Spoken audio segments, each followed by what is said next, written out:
벽시계가 멈춘 집에는 반드시 무언가를 숨기는 사람이 있습니다. 부산 해운대 바닷가에서 평생 포장마차를 운영하며 살아온 62세 이명자 씨. 그녀는 손주를 돌봐달라는 딸의 부탁을 받고 처음 들어선 사위의 집에서 이상한 것을 발견합니다.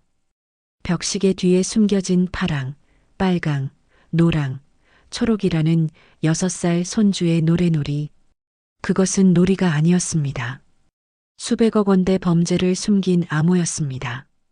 이명자 씨는 평생을 손으로 살아온 여자입니다. 남편 없이 두 딸을 키우며 새벽부터 밤까지 포장마차를 지켰습니다. 손님들은 그녀를 보며 말했습니다. 명자 씨는 진짜 억척스럽게 사네. 하지만 명자 씨 본인은 그저 이렇게 말했습니다. 자식이 잘 살면 그걸로 됐지. 내 복은 거기까지야. 그런 그녀에게 어느 날 오후 첫째 딸 소라로부터 전화가 왔습니다. 출장 때문에 일주일만 유빈이 좀 봐주실 수 있으세요? 전화기 너머 딸 소라의 목소리는 평소보다 조금 높았습니다. 명자는 포장마차 테이블을 닦다 말고 전화기를 귀에 바짝 붙였습니다. 그래, 그럼. 할매가 안 봐주면 누가 보겠노? 언제 가면 되노? 내일 오전에 오시면 될 것 같아요. 제가 공항 가기 전에 인사드리고 싶어서요. 명자는 전화를 끊고 한숨을 내쉬었습니다. 딸의 목소리에서 뭔가 이상한 기운이 느껴졌습니다. 평소 딸은 명자에게 부탁할 때 좀 더 여유로운 목소리였는데 오늘은 마치 누군가에게 들릴까봐 조심하는 것 같았습니다. 다음 날 아침 명자는 김치, 두부, 멸치볶음, 된장찌개용 재료를 보따리에 담았습니다. 손주가 먹을 반찬이었습니다. 이런 것들은 엄마 손에서 나온 것이 제일 좋은 법이니까요. 포장마차 단골 손님 박 사장에게 일주일간 가게를 부탁하고 명자는 버스를 타고 해운대로 향했습니다. 버스에서 내려 아파트 단지 앞에 섰을 때 명자는 잠시 숨이 막혔습니다. 유리로 뒤덮인 40층짜리 건물이 하늘을 찌를 듯 솟아 있었습니다.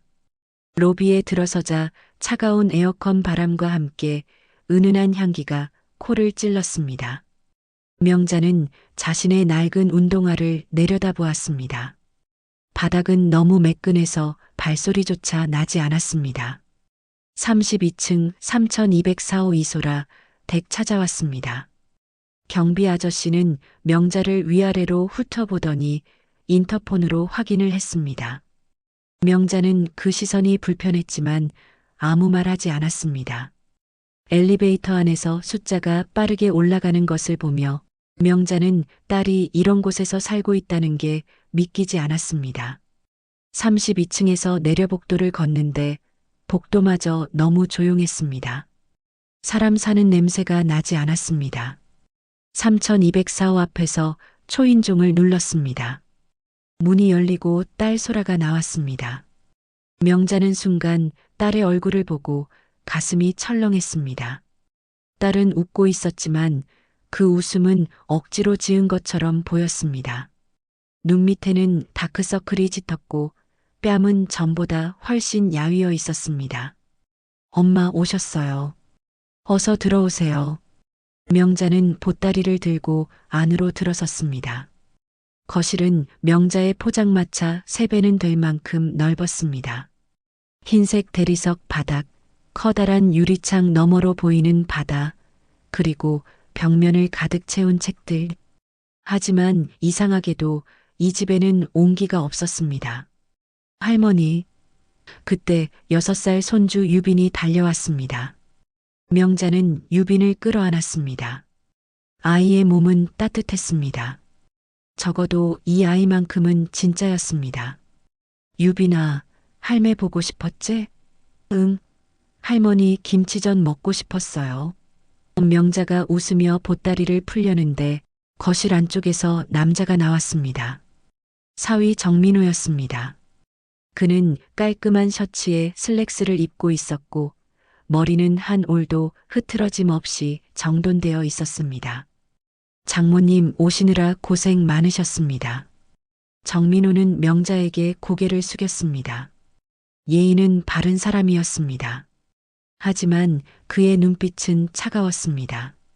마치 명자를 사람이 아니라 일주일간 처리해야 할 업무 정도로 보는 느낌이었습니다. 명자는 보따리에서 반찬통들을 꺼내기 시작했습니다. 김치, 멸치볶음, 된장, 두부. 정민호는 그것들을 내려다보더니 조심스럽게 말했습니다. 장모님, 다음부턴 이런 거 안 가져오셔도 괜찮습니다. 저희는 주로 배달 음식이나 외식을 하거든요. 집에서 요리는 잘 안 해요. 명자는 손을 멈췄습니다. 가슴 한쪽이 서늘해졌습니다. 딸 소라는 황급히 끼어들었습니다. 엄마가 정성껏 만들어 오신 건데 고맙게 먹어야지. 유빈이도 할머니 반찬 좋아하잖아. 정민호는 더 이상 말하지 않았습니다. 하지만 그는 반찬통들을 보며 살짝 미간을 찌푸렸습니다. 명자는 그 표정을 놓치지 않았습니다. 소라는 명자를 객실로 안내했습니다. 깨끗한 침대와 책상, 그리고 창문 너머로 보이는 바다. 방 안에는 아무 냄새도 나지 않았습니다. 호텔 같았습니다. 엄마, 불편한 거 있으면 언제든 말씀하세요. 저는 내일 아침 일찍 출발해야 해서 오늘 저녁에 미리 인사드릴게요. 명자는 딸의 손목을 잡았습니다. 그때 딸의 긴팔 셔츠 소매가 살짝 올라갔고 명자는 그것을 보았습니다. 손목 안쪽에 희미한 멍 자국. 파랗게 번진 그것은 분명 누군가의 손가락 자국이었습니다. 소라야, 이게 뭐고? 딸은 황급히 손목을 빼내며 웃었습니다. 아, 이거요? 회사에서 문에 부딪혀서 그래요. 아무것도 아니에요. 하지만 명자는 알고 있었습니다. 그런 멍은 문에 부딪혀서 생기는 것이 아니었습니다. 누군가 딸의 손목을 세게 잡아당긴 흔적이었습니다. 소라야, 너 혹시... 엄마, 정말 아무것도 아니에요. 걱정 마세요. 저 짐 싸야 해서 먼저 갈게요. 딸은 방을 나갔습니다. 명자는 그 뒷모습을 보며 가슴이 답답해졌습니다. 딸은 분명 무언가를 숨기고 있었습니다. 그날 저녁 네 식구는 거실 테이블에 둘러앉아 저녁을 먹었습니다. 정민호가 주문한 초밥이었습니다. 명자는 젓가락질이 서툴렀지만 유빈이 옆에서 할머니 이렇게 찍어 먹어요 하며 웃어줘서 그나마 마음이 풀렸습니다. 식사 중에 정민호는 계속 휴대폰을 보았습니다. 딸 소라는 그를 보며 아무 말도 하지 않았습니다. 명자는 그 광경이 이상했습니다. 가족이 모여 밥을 먹는데 아무도 서로를 보지 않았습니다. 식사가 끝나고 유빈을 재운 뒤 명자는 객실로 돌아왔습니다. 밤이 깊었지만 잠이 오지 않았습니다. 명자는 방문을 살짝 열고 거실 쪽을 살폈습니다. 정민호가 서재에서 나와 거실을 서성이고 있었습니다. 그는 휴대폰을 귀에 대고 낮은 목소리로 누군가와 통화하고 있었습니다. 오늘 안에 서버 정리 안 하면 다 끝장이야. 알겠어? 흔적 하나도 남기지 마. 정민호의 목소리였습니다. 그의 목소리에는 평소의 예의 바른 톤은 사라지고 날카로운 긴장감이 가득했습니다. 프로젝트 블루 파일 다 삭제했어? 백업은? 오션 30일 계좌로 옮겼지? 명자는 무슨 말인지 하나도 이해할 수 없었습니다. 하지만 한 가지는 확실했습니다. 저 남자는 무언가 나쁜 일을 하고 있었습니다. 통화를 마친 정민호는 한숨을 크게 내쉬었습니다. 그리고 거실을 서성이다가 벽에 걸린 시계 앞에 섰습니다. 명자는 문틈으로 그를 지켜보았습니다. 정민호는 주위를 살피더니 시계 아래 벽을 손으로 가볍게 두드렸습니다. 그러자 이상한 일이 일어났습니다. 벽이 희미하게 흔들리더니 살짝 열리는 것처럼 보였습니다. 하지만 명자가 눈을 비비는 사이 정민호는 다시 벽을 닫고 서재로 들어가 버렸습니다. 명자는 심장이 두근거렸습니다. 방으로 돌아와 침대에 누웠지만 잠이 오지 않았습니다. 벽시계, 손목에 멍, 서버, 프로젝트 블루, 오션 31. 이 모든 것이 머릿속에서 맴돌았습니다. 명자는 포장마차를 30년 운영하며 온갖 사람을 다 봐왔습니다. 손님이 돈이 없어서 쩔쩔매는 것도, 바람피운 남편이 거짓말하는 것도, 사기꾼이 접근하는 것도 다 알아봤습니다. 사람의 눈빛만 봐도 그 사람이 어떤 사람인지 알 수 있었습니다. 그리고 정민호의 눈빛은 분명 무언가를 숨기고 있었습니다. 명자는 천장을 바라보며 생각했습니다. 딸의 손목에 있던 멍, 억지로 지은 웃음, 그리고 사위의 차가운 눈빛. 이 모든 것이 우연일 수는 없었습니다. 그날 밤 명자는 결심했습니다. 일주일 동안 이 집에 머무는 동안 딸에게 무슨 일이 일어나고 있는지 반드시 알아내겠다고. 자식이 잘 사는 줄만 알았는데 어쩌면 딸은 지금 이 순간에도 고통받고 있는지 모른다는 생각이 들었습니다. 다음 날 아침 딸 소라는 일찍 공항으로 떠났습니다. 명자는 현관문이 닫히는 소리를 들으며 가슴 한쪽이 무거워졌습니다. 딸은 떠나기 전 명자의 손을 꼭 잡으며 말했습니다. 엄마, 유빈이 잘 부탁드려요. 제가 빨리 다녀올게요. 그 말투에는 간절함이 묻어 있었습니다. 마치 이 집에서 벗어나고 싶다는 듯한 간절함이었습니다. 명자는 딸의 뒷모습을 보며 말없이 고개를 끄덕였습니다. 사위 정민호는 아침 일찍 회사로 나갔습니다.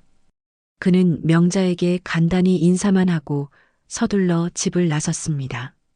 그의 얼굴에는 피곤함과 초조함이 가득했습니다. 현관문이 닫히자 집안은 고요해졌습니다. 명자와 손주 유빈만 남았습니다. 할머니, 배고파요. 유빈이 명자의 치마를 잡아당겼습니다. 명자는 웃으며 유빈의 머리를 쓰다듬었습니다. 그래, 할매가 맛있는 거 해줄게. 뭐 먹고 싶노? 김치전. 명자는 부엌으로 가서 김치전을 부치기 시작했습니다. 최첨단 인덕션과 깨끗한 주방 도구들이 낯설었지만 김치전을 부치는 손놀림만큼은 30년 경력이 말해주듯 능숙했습니다. 지글지글 소리와 함께 구수한 냄새가 집안을 채웠습니다. 유빈은 식탁에 앉아 신나게 다리를 흔들며 기다렸습니다. 할머니, 우리 집은 항상 조용한데 오늘은 냄새가 나요. 명자는 가슴이 뭉클했습니다. 6살짜리 아이가 집에서 음식 냄새를 맡는 게 신기하다니 이게 무슨 일입니까? 김치전을 접시에 담아 유빈 앞에 놓자 아이는 두 손으로 집어먹기 시작했습니다. 맛있어요, 할머니. 명자는 유빈의 얼굴을 바라보며 웃었습니다. 적어도 이 아이만큼은 행복해 보였습니다. 아침을 먹고 난 뒤 유빈은 명자에게 장난감을 보여주기 시작했습니다. 로봇, 인형, 블록. 하지만 유빈이 가장 좋아하는 건 거실 벽시계 앞에서 하는 놀이였습니다. 할머니, 나랑 노래놀이 할래요? 유빈이 명자의 손을 잡아 끌었습니다. 명자는 유빈을 따라 거실로 갔습니다. 유빈은 벽시계 아래에 섰습니다. 그 시계는 은색 테두리에 흰색 바탕이었고 숫자는 검은색으로 선명하게 새겨져 있었습니다. 평범한 시계처럼 보였습니다. 할머니, 여기서 노래 불러야 해요. 아빠가 가르쳐 줬어요. 유빈이 말했습니다. 명자는 무릎을 꿇고 유빈과 눈높이를 맞췄습니다. 무슨 노래인데? 비밀번호 노래요. 파랑, 빨강, 노랑, 초록. 이 순서대로 불러야 해요. 아빠가 시계 밑에서만 하라고 했어요. 명자의 등줄기를 서늘한 기운이 흘렀습니다. 비밀번호 노래. 시계 밑에서만 불러야 하는 노래. 이건 놀이가 아니었습니다. 유빈아, 그 노래는 언제 부르는 건데? 아빠가 회사에서 돌아오면요. 아빠가 시계 앞에 서면 내가 노래 불러줘요. 그럼 아빠가 웃어요. 명자는 가슴이 철렁 내려앉았습니다. 6살 아이에게 암호를 외우게 하다니. 파랑, 빨강, 노랑, 초록. 이 색깔 조합은 무엇을 의미하는 걸까요? 유빈아, 그 노래 한번 불러볼래? 유빈은 고개를 끄덕이고 노래를 불렀습니다.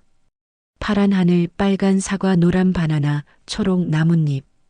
아이는 순수한 목소리로 노래를 불렀습니다.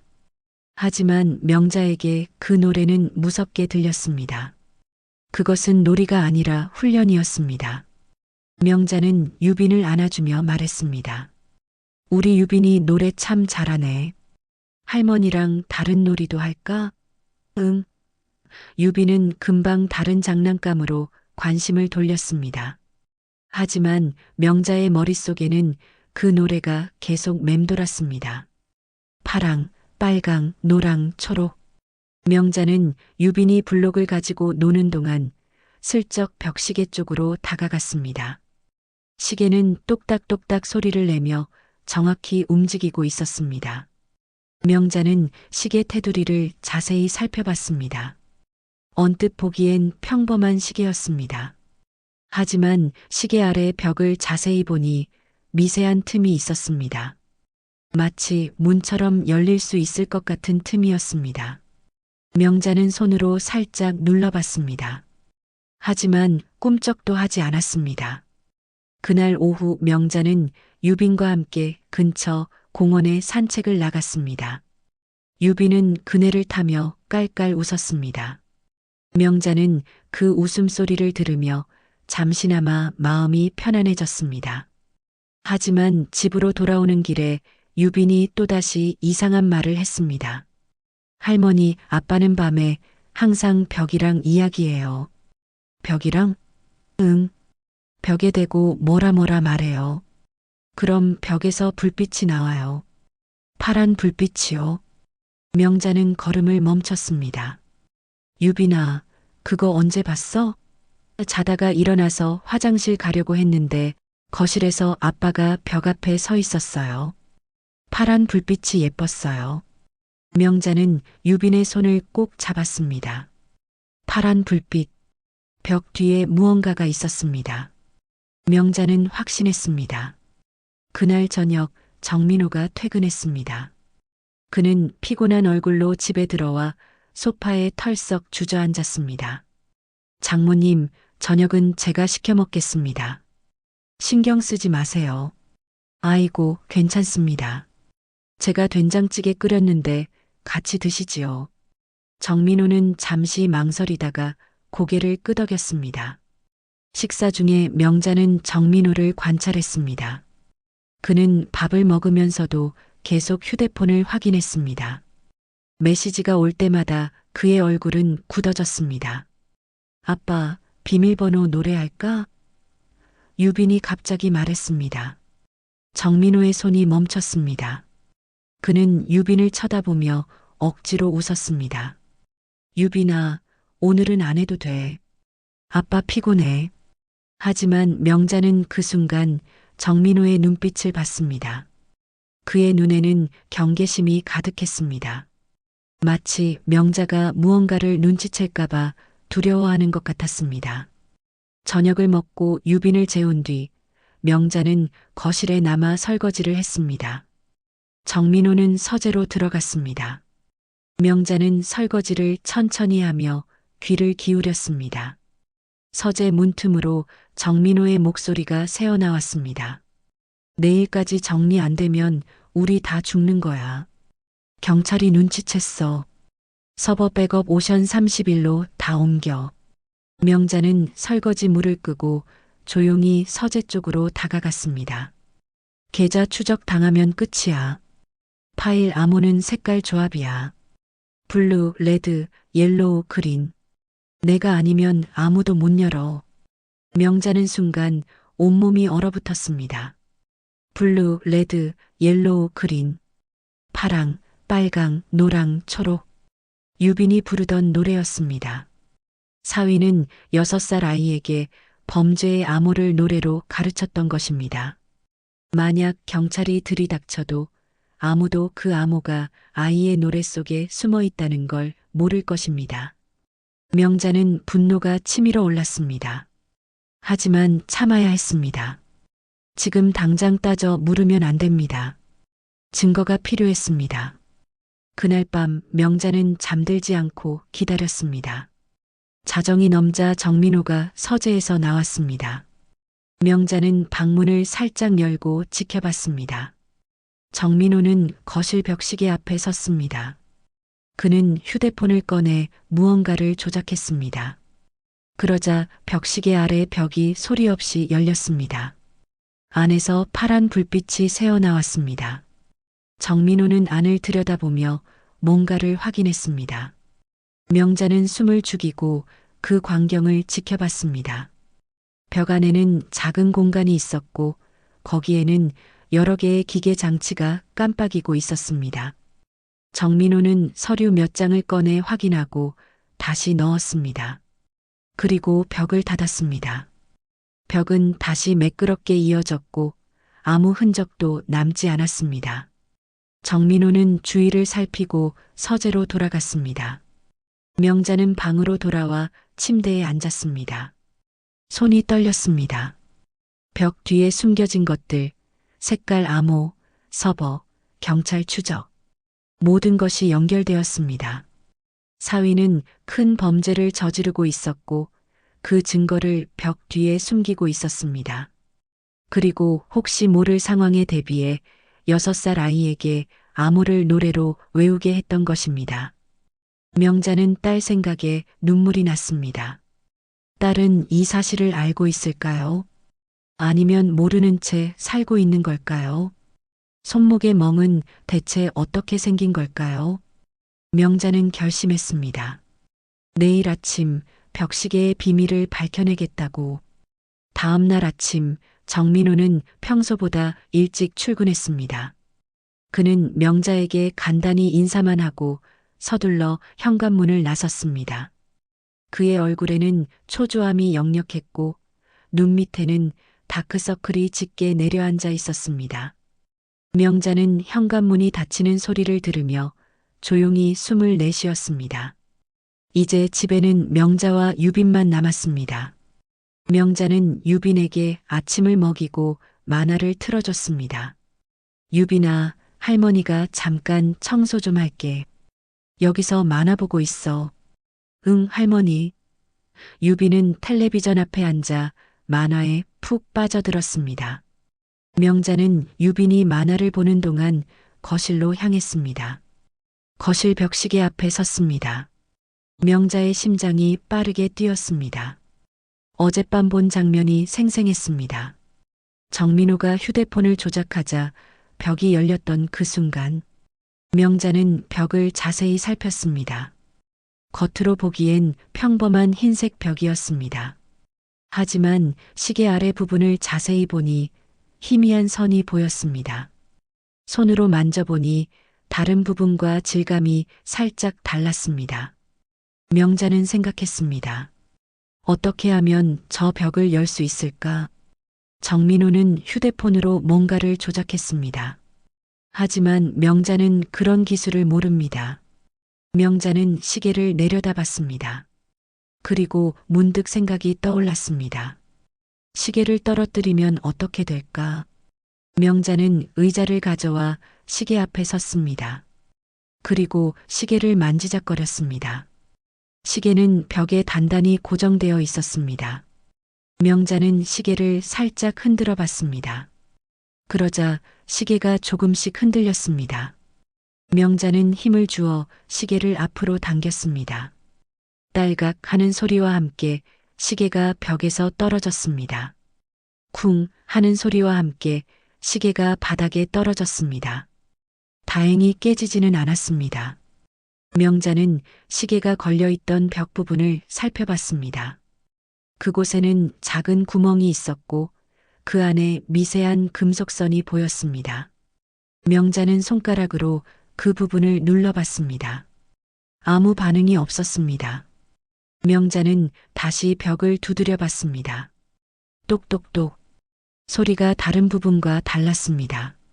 속이 비어있는 소리였습니다. 명자는 벽을 손바닥으로 세게 밀어봤습니다. 그러자 놀라운 일이 벌어졌습니다. 벽의 일부분이 안쪽으로 살짝 들어갔습니다. 그리고 희미한 기계음이 들렸습니다. 윙 하는 소리와 함께 벽이 천천히 옆으로 밀렸습니다. 명자는 숨을 죽이고 그 광경을 지켜봤습니다. 벽 뒤에는 작은 공간이 나타났습니다. 가로 50cm, 세로 70cm 정도 되는 공간이었습니다. 그 안에는 여러 개의 검은색 기계 장치가 있었습니다. 작은 불빛들이 깜빡이고 있었습니다. 파란색, 빨간색, 초록색 불빛들이 리듬을 맞춰 깜빡였습니다. 명자는 그것이 무엇인지 정확히 알지 못했지만 뭔가 중요한 것이라는 걸 직감했습니다. 공간 안쪽에는 서류 파일들이 꽂혀 있었습니다.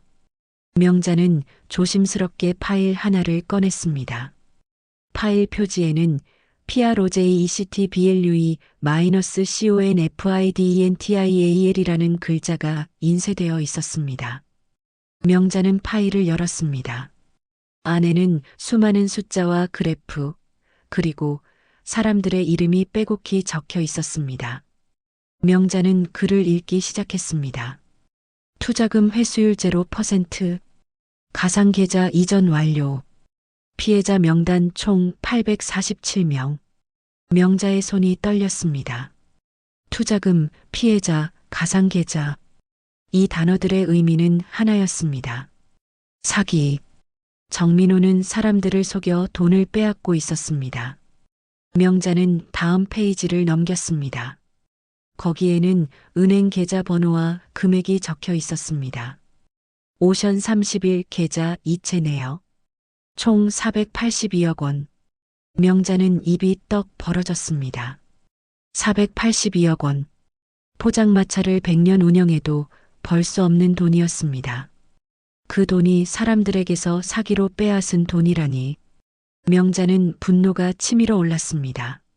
명자는 다른 서류들도 확인했습니다. 계약서, 투자 제안서, 해외 송금 내역. 모든 것이 정교하게 계획된 범죄였습니다. 정민호는 IT 스타트업 대표라는 이름으로 사람들에게 투자를 받았고 그 돈을 해외 계좌로 빼돌리고 있었습니다. 명자는 서류를 다시 제자리에 놓고 벽을 닫으려고 했습니다. 그런데 그때였습니다. 할머니, 뭐예요? 유빈이 거실로 걸어 나왔습니다. 명자는 깜짝 놀라 뒤를 돌아봤습니다. 유빈은 열린 벽을 보며 신기한 듯 눈을 반짝였습니다. 할머니, 거기 뭐가 있어요? 불빛이 예뻐요. 명자는 황급히 유빈을 안아들었습니다. 아, 이거. 할머니가 실수로 벽을 열었네. 아무것도 아니야. 우리 유빈이는 이거 비밀로 해줄 수 있지? 유빈은 고개를 끄덕였습니다. 응, 할머니랑 비밀. 명자는 안도의 한숨을 쉬었습니다.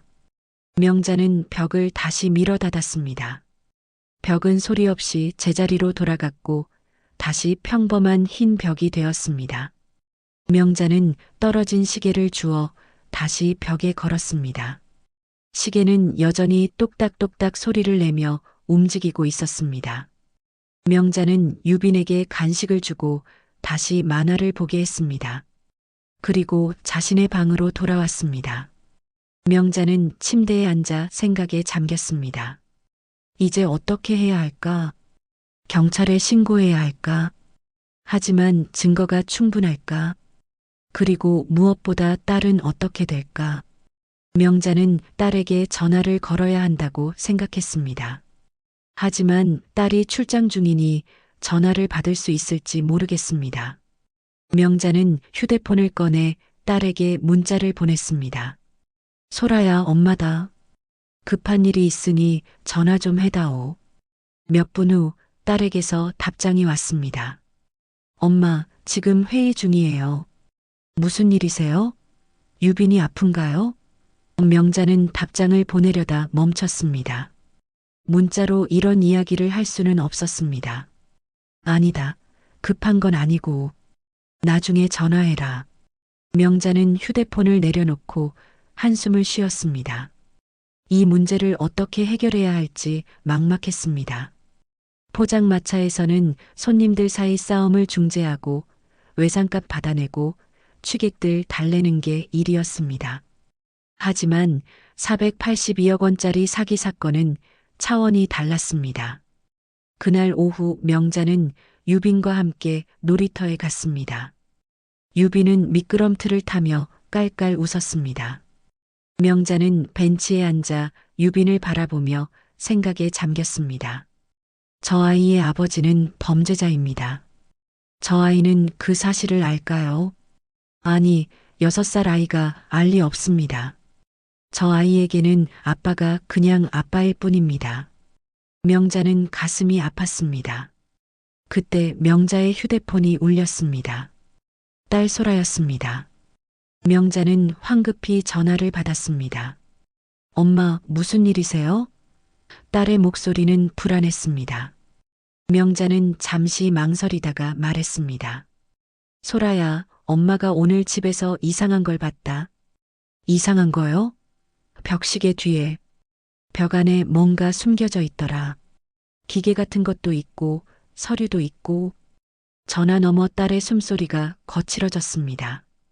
잠시 침묵이 흘렀습니다. 그리고 딸이 말했습니다. 엄마, 그거 건드리지 마세요. 딸의 목소리는 차갑게 식어 있었습니다. 소라야, 너 혹시 그거 알고 있었니? 엄마, 제발 우리 가정 무너지게 하지 마세요. 명자는 가슴이 철렁 내려앉았습니다. 딸은 알고 있었습니다. 남편이 범죄를 저지르고 있다는 걸 알면서도 모른 척하고 있었던 것입니다. 소라야, 그 돈은 사람들한테 사기친 돈이란다. 482억이나 되는 돈이야. 847명이나 되는 사람들이 피해를 봤어. 엄마는 몰라요. 우리가 얼마나 힘들게 여기까지 왔는지. 엄마는 포장마차에서 평생 사셨잖아요. 저는 그렇게 살고 싶지 않았어요. 딸의 목소리는 떨리고 있었습니다. 엄마, 저 어릴 때 기억나세요? 학교에서 애들이 저보고 가난하다고 놀렸어요. 소풍 갈 때 도시락도 제대로 못 사오고 옷도 맨날 같은 거 입고. 저는 그때 다짐했어요. 커서 절대 가난하게 살지 않겠다고. 명자는 눈물이 났습니다. 자신이 딸에게 그런 상처를 줬다는 게 가슴 아팠습니다. 소라야, 엄마가 미안하다. 엄마가 너한테 그런 고생을 시켰구나. 근데 소라야, 이건 아니다. 남의 돈 빼앗아서 사는 건 아니야. 엄마, 제발 가만히 계세요. 민호 씨가 알면 큰일 나요. 엄마한테 뭐라고 할지 몰라요. 그 순간 명자는 깨달았습니다. 딸의 손목에 있던 멍. 그것은 정민호가 딸을 위협한 흔적이었습니다. 딸은 남편의 범죄를 알면서도 두려움 때문에 침묵하고 있었던 것입니다. 소라야, 너 그 사람한테 맞은 거지? 딸은 대답하지 않았습니다. 하지만 침묵이 답이었습니다. 명자는 분노가 치밀어 올랐습니다. 자신의 딸이 범죄자의 아내로 살면서 폭력까지 당하고 있다니. 엄마, 이 전화 끊을게요. 제발 아무것도 하지 마세요. 딸은 전화를 끊어버렸습니다. 명자는 휴대폰을 쥔 채 멍하니 앉아 있었습니다. 놀이터에서는 유빈이 여전히 깔깔 웃으며 놀고 있었습니다. 명자는 눈물을 닦고 일어났습니다. 이제 명자는 혼자 결정해야 했습니다. 딸의 부탁대로 침묵할 것인가 아니면 옳은 일을 할 것인가. 그날 저녁 정민호는 평소보다 늦게 집에 돌아왔습니다. 현관문을 열고 들어서는 그의 얼굴은 창백했고 눈빛은 불안으로 가득 차 있었습니다. 명자는 부엌에서 저녁 설거지를 하며 그를 힐끗 쳐다봤습니다. 정민호는 명자와 눈이 마주치자 어색하게 웃으며 인사했습니다. 장모님, 수고 많으십니다. 유빈이는 잘 잤나요? 예, 방금 재웠습니다. 명자는 담담하게 대답했습니다. 정민호는 거실로 들어가 소파에 앉았습니다. 그는 넥타이를 풀며 깊은 한숨을 내쉬었습니다. 명자는 설거지를 마치고 거실로 나왔습니다. 정민호는 휴대폰을 보고 있었습니다. 그의 손가락은 빠르게 화면을 넘기고 있었고 이마에는 식은 땀이 맺혀 있었습니다. 사위님, 차 한 잔 드릴까요? 명자가 조심스럽게 물었습니다. 정민호는 고개를 들어 명자를 쳐다봤습니다. 그의 눈빛에는 경계심이 서려 있었습니다. 아, 괜찮습니다. 장모님은 쉬세요. 명자는 고개를 끄덕이고 자신의 방으로 들어갔습니다. 하지만 방문을 완전히 닫지 않고 살짝 열어두었습니다. 한밤중이 되자 명자는 방문 틈으로 거실을 지켜봤습니다. 정민호는 소파에서 일어나 벽시계 앞으로 갔습니다. 그는 주위를 살피며 휴대폰을 꺼냈습니다. 명자는 숨을 죽이고 그의 행동을 관찰했습니다. 정민호는 휴대폰을 조작하더니 벽시계 아래 부분을 눌렀습니다. 윙 하는 소리와 함께 벽이 열렸습니다. 파란 불빛이 새어나왔습니다. 정민호는 안을 들여다보며 중얼거렸습니다. 이제 시간이 얼마 없어. 내일까지 다 정리해야 해. 그는 서류 몇 장을 꺼내 확인했습니다. 그리고 다시 넣으며 벽을 닫았습니다. 명자는 그의 뒷모습을 보며 결심을 굳혔습니다. 더 이상 기다릴 수 없었습니다. 847명의 피해자들, 482억 원의 사기 금액, 그리고 폭력에 시달리는 딸. 이 모든 것을 멈춰야 했습니다. 정민호가 서재로 들어가자 명자는 조용히 방에서 나왔습니다. 명자는 거실 소파에 앉아 휴대폰을 꺼냈습니다. 손이 떨렸습니다.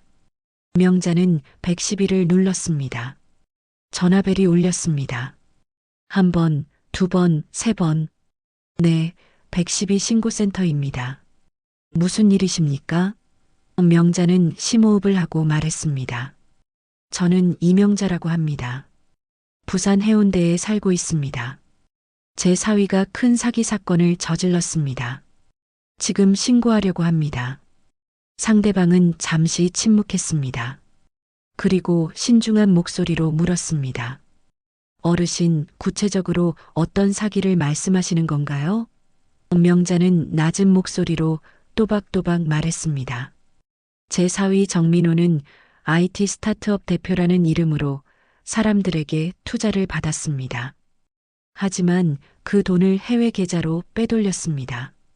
피해자가 847명이고 금액은 482억 원입니다.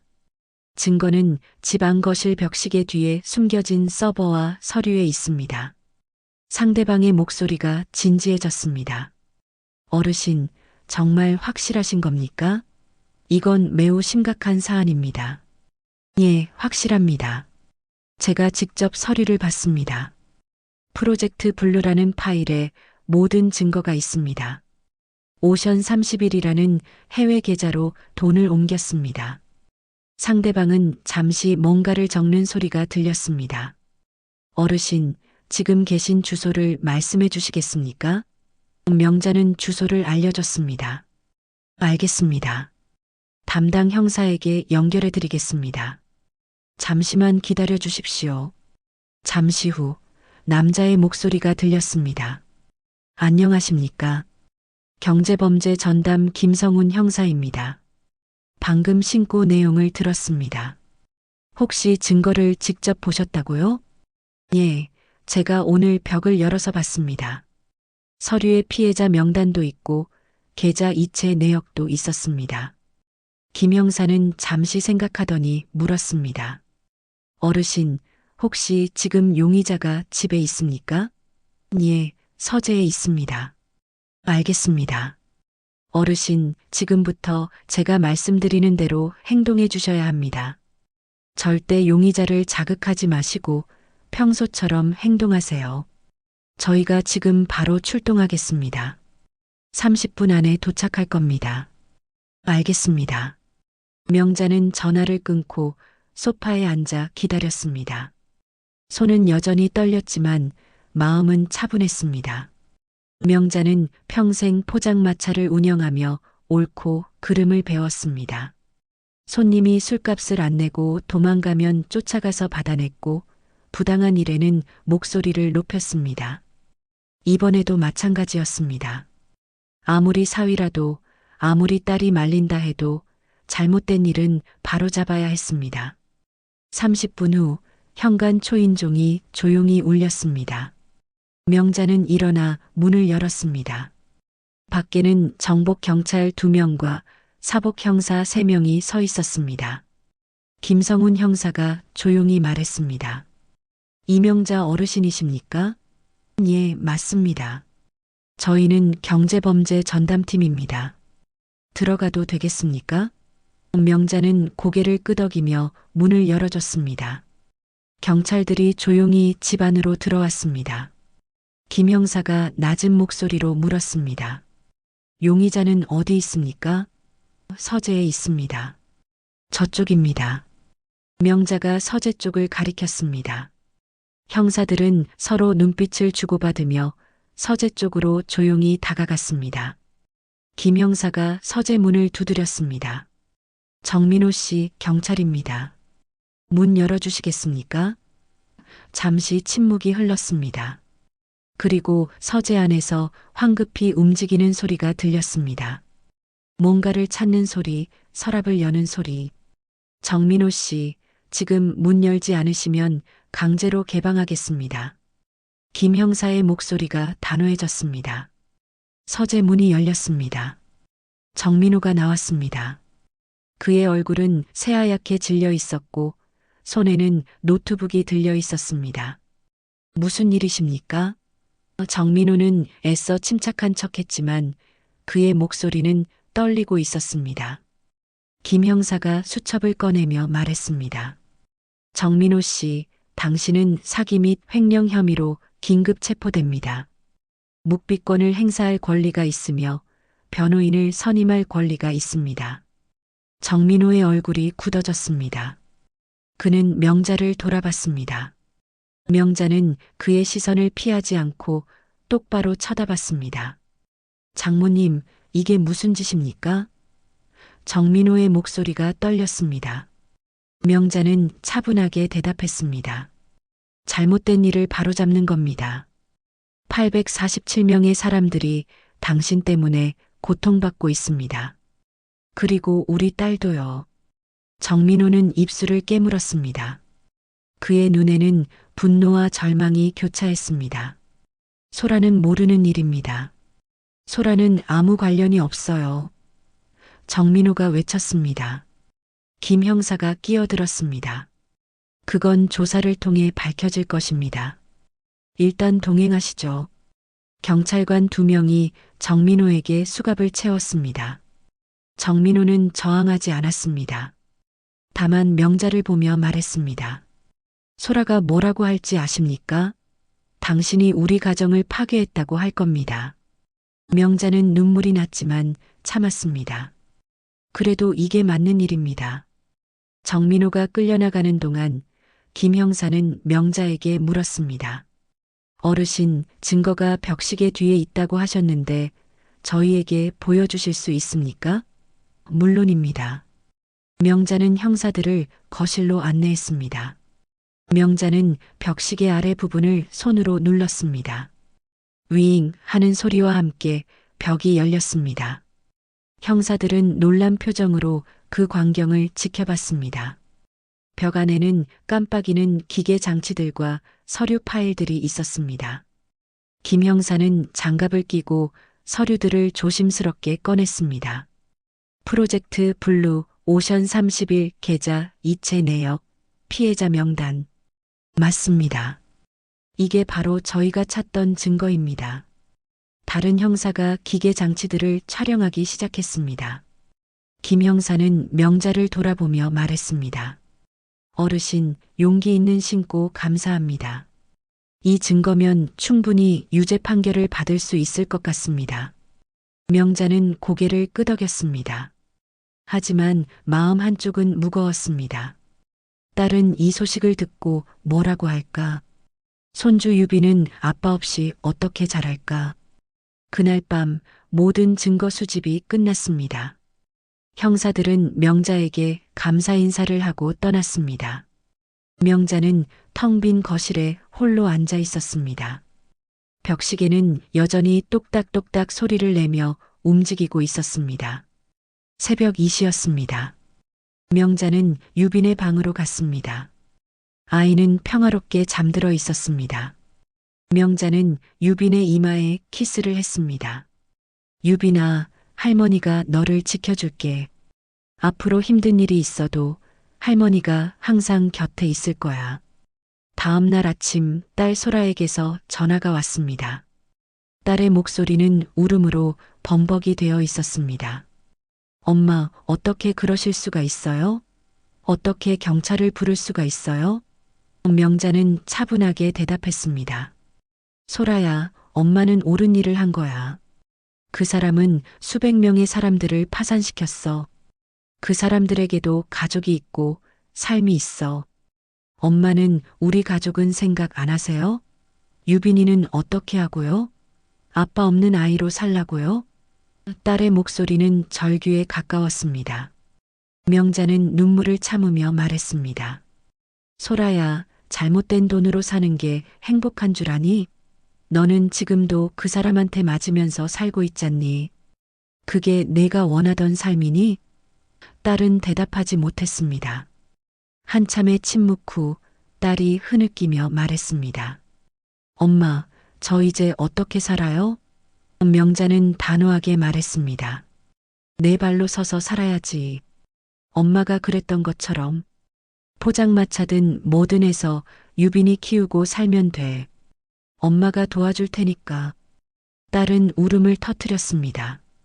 명자도 눈물을 흘렸습니다. 하지만 후회는 없었습니다. 이것이 옳은 일이었습니다. 그날 저녁 뉴스에서는 대형 암호화폐 사기 사건이 보도되었습니다. IT 스타트업 대표 정민호 씨가 482억 원대 투자 사기 혐의로 긴급 체포되었습니다. 경찰은 익명의 제보자 덕분에 숨겨진 증거를 확보할 수 있었다고 밝혔습니다. 명자는 뉴스를 보며 조용히 눈을 감았습니다. 벽시계는 여전히 똑딱똑딱 소리를 내고 있었습니다. 하지만 이제 그 소리는 거짓의 시간이 아니라 진실의 시간을 알리고 있었습니다. 정민호가 체포된 지 일주일이 지났습니다. 명자는 딸과 손주를 데리고 해운대의 고층 아파트를 떠났습니다. 그 화려한 집은 곧 은행에 압류될 예정이었습니다. 사기로 벌어들인 돈으로 산 집이었기 때문입니다. 딸 소라는 아무 말 없이 짐을 쌌습니다. 그녀의 얼굴에는 눈물 자국이 말라 있었지만 표정은 이상하게 평온해 보였습니다. 마치 오랫동안 짊어지고 있던 무거운 짐을 내려놓은 사람처럼. 유비는 할머니 손을 꼭 잡고 물었습니다. 할머니, 우리 어디로 가요? 할머니 집으로 가는 거야. 바닷가 근처에 작은 집이 있단다. 아빠는요? 소라가 유빈을 안아들었습니다. 그녀는 아이의 눈을 보며 조용히 말했습니다. 아빠는 잠시 멀리 가셔야 해. 나쁜 일을 하셔서 벌을 받으셔야 해. 아빠가 나쁜 일을 했어요? 유빈의 눈에 눈물이 고였습니다. 응, 그래서 이제 우리는 아빠 없이 살아야 해. 하지만 괜찮아. 엄마랑 할머니가 있잖아. 소라는 아이를 꼭 안았습니다. 명자는 모녀를 데리고 자신의 작은 집으로 돌아왔습니다. 해운대 바닷가에서 걸어서 10분 거리에 있는 낡은 다세대 주택이었습니다. 2층에 있는 작은 투룸이었고 포장마차에서 걸어서 5분 거리였습니다. 집은 좁았지만 따뜻했습니다. 명자가 30년 동안 살아온 공간이었습니다. 부엌에서는 늘 구수한 냄새가 났고 거실에는 오래된 소파와 텔레비전이 있었습니다. 벽에는 딸들의 어린 시절 사진들이 걸려 있었습니다. 소라는 그 사진들을 보며 멈춰 섰습니다. 초등학교 입학식 사진, 낡은 교복을 입고 어색하게 웃고 있는 자신의 모습. 그때는 그 교복조차 언니에 물려받은 것이었습니다. 엄마, 제가 이 사진 속에 저를 잊고 살았던 것 같아요. 소라가 말했습니다. 명자는 딸의 어깨에 손을 얹었습니다. 괜찮다. 이제라도 찾았으면 된 거지. 그날 저녁 명자는 된장찌개를 끓였습니다. 냄비에서 보글보글 끓는 소리와 함께 구수한 냄새가 집안을 가득 채웠습니다. 소라는 부엌에서 어머니가 요리하는 모습을 보며 눈물을 흘렸습니다. 고층 아파트에서는 느낄 수 없었던 온기였습니다. 엄마, 제가 얼마나 바보였는지 이제야 알겠어요. 소라가 말했습니다. 명자는 된장찌개를 젓다 말고 딸을 돌아봤습니다. 무슨 소리고? 저는 돈만 있으면 행복할 줄 알았어요. 큰 집에 살고 비싼 차 타고 명품 옷 입으면 행복할 줄 알았어요. 그런데 그 집에서 저는 단 한 번도 편하게 잠을 잔 적이 없었어요. 항상 불안했고 항상 두려웠어요. 명자는 국자를 내려놓고 딸을 안았습니다. 알아. 엄마가 다 알고 있었어. 엄마, 민호 씨가 처음부터 나쁜 사람은 아니었어요. 처음에는 정말 사업을 열심히 했어요. 그런데 사업이 안 풀리기 시작하면서 달라지기 시작했어요. 투자금을 갚을 수 없게 되자 더 큰 투자를 받아서 구멍을 메우기 시작했어요. 그게 점점 커져서 결국 이렇게 된 거예요. 소라의 목소리는 떨렸습니다. 저는 중간에 알았어요. 남편이 사기를 치고 있다는 걸. 그런데 저는 모른 척 했어요. 제가 겁쟁이였어요. 그 편한 삶을 잃고 싶지 않았어요. 명자는 딸의 등을 토닥였습니다. 이제라도 봤으니 됐다. 이제부터 다시 시작하면 되는 거야. 그날 밤 세 식구는 작은 식탁에 둘러앉아 저녁을 먹었습니다. 된장찌개와 김치, 명자가 직접 구운 고등어. 소박한 식사였지만 오랜만에 가족의 식탁이었습니다. 유비는 고등어를 한 입 베어 물고 말했습니다. 할머니, 이게 세상에서 제일 맛있어요. 명자는 웃으며 유빈의 머리를 쓰다듬었습니다. 식사 후 소라는 명자에게 말했습니다. 엄마, 저 내일부터 일자리 알아볼게요. 뭐든 할 수 있어요. 유빈이 제 손으로 키울 거예요. 그래, 그래야지. 엄마가 포장마차 일도 가르쳐 줄게. 손님 응대하는 것부터 시작하면 돼. 소라는 고개를 끄덕였습니다. 그녀의 눈에는 처음으로 결연한 빛이 보였습니다. 다음 날부터 소라는 구직 활동을 시작했습니다. 고급 레스토랑 매니저 경력이 있었기에 식당 일자리를 알아봤습니다. 하지만 쉽지 않았습니다. 남편의 사기 사건이 언론에 크게 보도되면서 소라의 이름도 함께 알려졌기 때문입니다. 면접을 보러 가면 사람들은 수군거렸습니다. 저 여자 남편이 그 사기꾼 아니야? 소라는 상처받았지만 포기하지 않았습니다.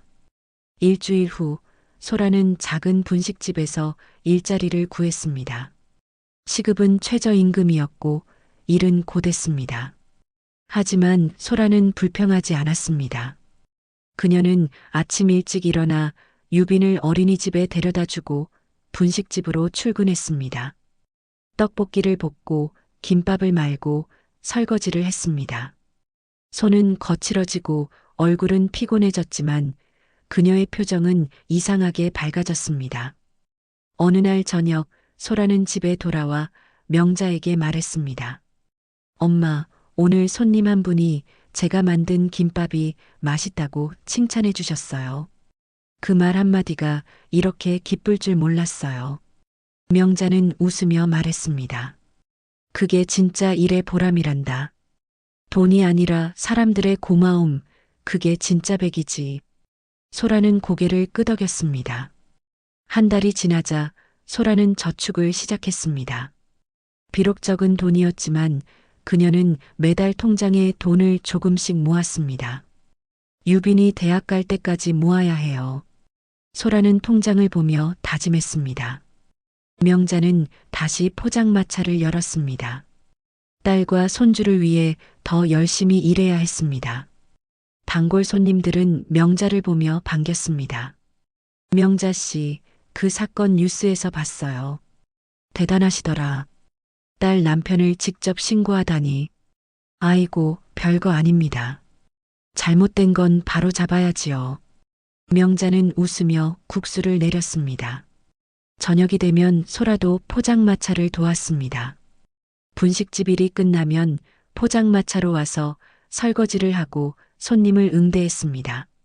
모녀는 나란히 일했습니다. 손님들은 그 모습을 보며 말했습니다. 모녀가 참 닮았네. 둘 다 억척스럽게 사네. 유비는 포장마차 구석에서 숙제를 했습니다.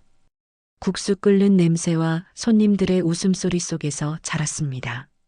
아이는 점점 밝아졌습니다. 처음에는 아빠 보고 싶어요라며 울던 아이였지만 이제는 할머니, 나도 국수 말아볼래요. 라며 웃었습니다. 어느 날 명자는 오래된 벽시계를 하나 샀습니다. 포장마차 벽에 걸 시계였습니다. 소라가 물었습니다. 엄마, 왜 갑자기 시계를 사셨어요? 시계가 있어야 시간을 알지. 시계가 멈추면 시간도 멈추는 법이야.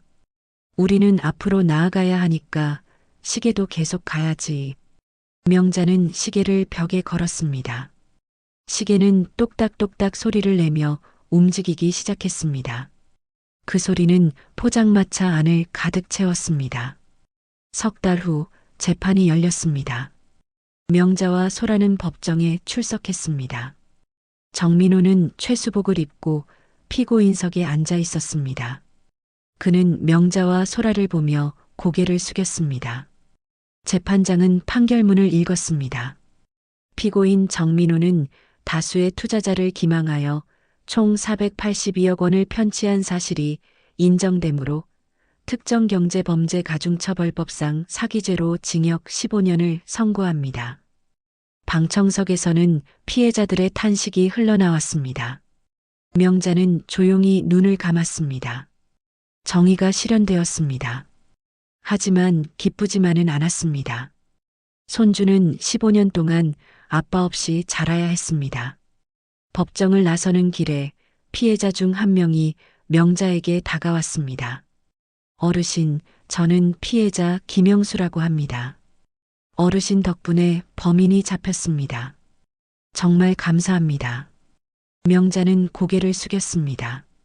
아이고, 제가 뭘 했다고. 미안합니다. 제 사위 때문에 고생하셨습니다. 아닙니다. 어르신은 용기 있는 분이십니다. 가족을 신고하는 게 얼마나 어려운 일인지 압니다.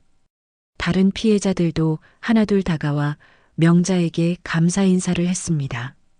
명자는 그들을 보며 눈물을 흘렸습니다. 이들도 가족이 있고 삶이 있는 사람들이었습니다.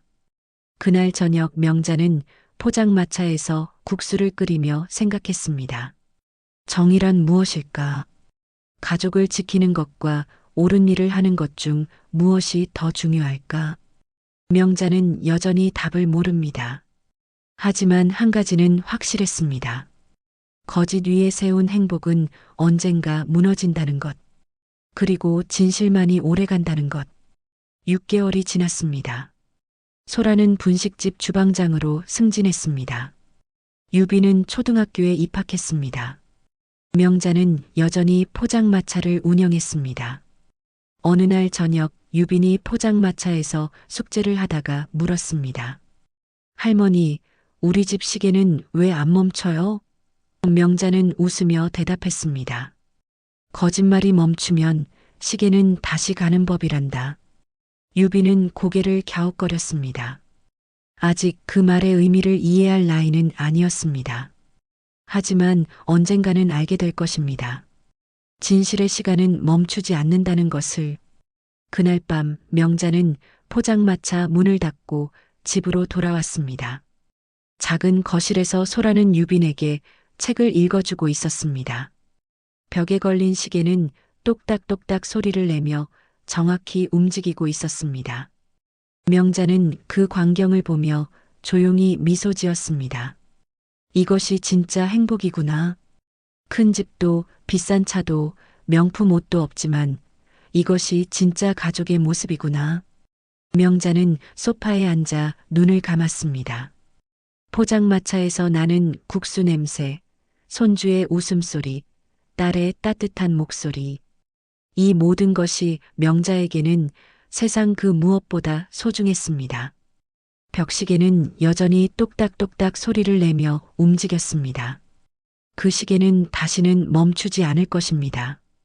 왜냐하면 이 집에는 더 이상 숨길 비밀이 없었으니까. 진실만이 이 집을 가득 채우고 있었으니까. 그로부터 2년 후, 명자의 포장마차는 여전히 해운대 바닷가에서 손님들을 맞이하고 있습니다. 소라는 작은 분식집을 인수해 자신의 가게를 운영하고 있습니다. 유비는 초등학교 3학년이 되었고 반에서 가장 밝은 아이로 자라고 있습니다. 정민호는 교도소에서 모범수로 지내며 반성의 시간을 보내고 있습니다. 그는 매달 편지를 보냅니다. 소라는 그 편지를 읽지만 답장은 하지 않습니다. 아직은 그럴 마음의 준비가 되지 않았습니다. 어느 날 저녁 유빈이 명자에게 물었습니다. 할머니, 나중에 크면 나도 할머니처럼 용감한 사람이 될 수 있을까요? 명자는 손주를 안아주며 말했습니다. 그럼 우리 유빈이는 이미 용감한 아이야. 힘든 시간을 이겨냈잖니. 벽시계는 오늘도 똑딱똑딱 소리를 내며 정확히 움직이고 있습니다.